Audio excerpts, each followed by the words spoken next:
Hello guys and welcome to the new lecture. In this lecture we are going to learn that how to use tab widget in a web application. So I'm going to the index.html and right over here I'm going to assign a div with an ID of I'm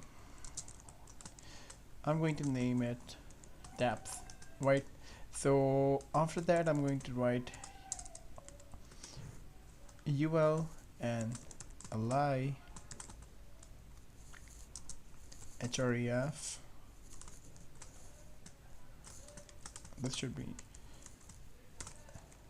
so. Now I'm going to copy it and pasting it second time, two times. So now right over here I'm going to write div with an ID of tab1.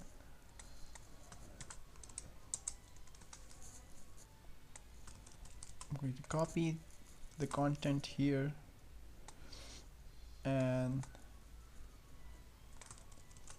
I'm going to copy and paste it, and I'm going to change the ID with tab2. The first one is tab1 and the second one is tab2. Right over here I'm going to write the name tab1, and the second I'm going to write the name tab2. This is really understandable, means when anyone will click on this web button, this link, then this tab will appear, and when anyone click on this button, then this tab will appear.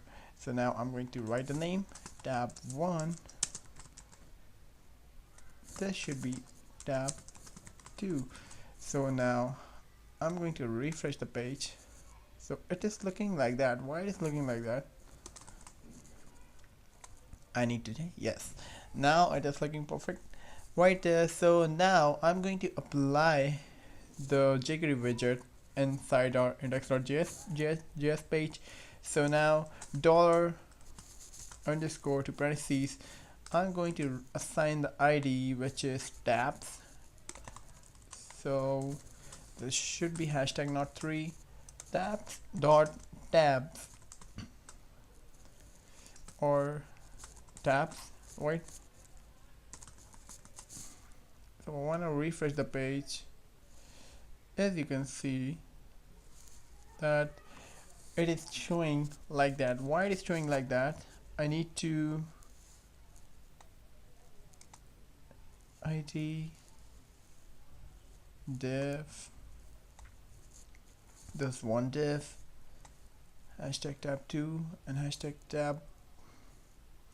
Oh, it should be WO, not OW.